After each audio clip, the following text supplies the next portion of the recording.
ஒருத்தர் ரொம்ப கவலையோடு உட்காந்துருந்தார். எதை பற்றி சார் கவலைப்படுறீங்கன்னு கேட்டோம். எதிர்காலத்தை பற்றி கவலைப்படுறேன்னார். ஏன்னு கேட்டோம். என்ன பண்ணுறதுன்னே தெரியல சார், எதிர்காலம் ஒரே இருட்டாக இருக்குது, பாதையே புரியலன்னார். இன்றைக்கி நம்ம இளைஞர்கள் பல பேருக்கு எதிர்காலம் இருட்டாக தான் தெரியுது. அவங்கெல்லாம் இந்த கதையை கொஞ்சம் கேட்கணும். ஒரு மலை அடிவாரத்தில் ஒரு சின்ன கிராமம். அந்த மலை ரொம்ப உயரமானது. அடர்த்தியாக செடி கொடிகள் மரங்கள் அதில் மண்டி கிடக்குது. பகல் வேளையில் இருட்டாக தான் இருக்கும், அவ்வளோ அடர்த்தி. அந்த மலை உச்சியில் ஒரு கோவில். நாள் ராத்திரியே புறப்பட்டாதான் காலையில் அந்த கோயிலுக்கு போய் சேர முடியும். கிராமத்து இளைஞன் ஒருத்தன் அந்த மலை உச்சிக்கு போக வேண்டியிருந்தது. கையில் ஒரு விளக்கை எடுத்துக்கிட்டு நாள் ராத்திரியே புறப்பட்டான். புறப்பட்டு போனவன் கிராமத்து எல்லையிலேயே நின்றுட்டான். ஏன் தெரியுமா? அவன் கையில் இருந்த விளக்கோட வெளிச்சம் 10 அடி தூரத்துக்கு தான் தெரியுது. அது வரைக்கும் தான் பாதை தெளிவாக இருக்குது.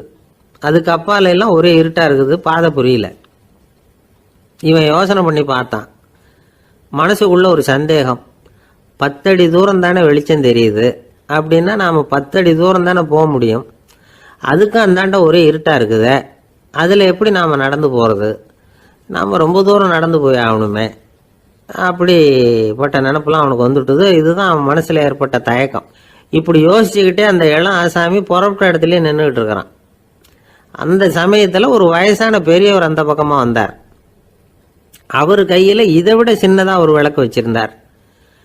அது எப்படின்னா அது ஒரு 5 அடி தூரத்துக்கு தான் வெளிச்சம் காட்டுது. அவ்வளவு சின்ன விளக்கு. அவரும் மலை உச்சிக்கு போகிறதுக்காக தான் வந்துகிட்டு இருக்கிறார். அவரை பார்த்து இவன் கேட்டான், என்ன பெரியவரே, இவ்வளவு சின்ன விளக்கை வச்சுக்கிட்டு அவ்வளவு தூரத்துக்கு எப்படி மலையேற போகிறீங்க அப்படின்னு கேட்டான். நீ ஏன் இப்படி தயங்கிட்டே நிற்கிறேன்னு கேட்டார் பெரியவர். என்கிட்ட இருக்கிற விளக்கு 10 அடி தூரத்துக்கு தான் பாதையை காட்டுதுன்னா. இப்போ பெரியவர் சொன்னார், தம்பி, உன் கையில் இருக்கிற விளக்கு கொடுக்குற வெளிச்சத்தை வச்சு நீ முதல்ல 10 அடி தூரம் முன்னாடி போ. 10வது அடியில் போய் நின்றுக்கிட்டு பாரு. மறுபடியும் ஒரு 10 அடி தூரத்துக்கு பாதை தெரியும். இப்படி உன் கையில் இருக்கிற விளக்கு தொடர்ந்து வெளிச்சம் காட்டிக்கிட்டே இருக்கும். நீ முன்னேற முன்னேற அந்த வெளிச்சமும் முன்னேறும். அதனால் எத்தனை கிலோமீட்டர் தூரம் வேணும்னாலும் நீ இந்த 10 அடி தூரம் வெளிச்சத்தை வச்சுக்கிட்டே நீ போயிடலாம், புறப்படு அப்படின்னார். இப்போ தான் அந்த பெரியவர் சொன்னது இளைஞனுக்கு பளிச்சுன்னு புரிஞ்சுதான். உடனே உற்சாகமாக புறப்பட்டான், உச்சிக்கு போய் சேர்ந்தான். இந்த கதையிலேருந்து நாம் புரிஞ்சிக்க வேண்டியது என்ன தெரியுமா? நீண்ட கால திட்டம் ஒன்று போடும் பொழுது நமக்கு முன்னாடி இருக்கிறத மறந்துட்டு மனசை போட்டு குழப்பிக்க கூடாது.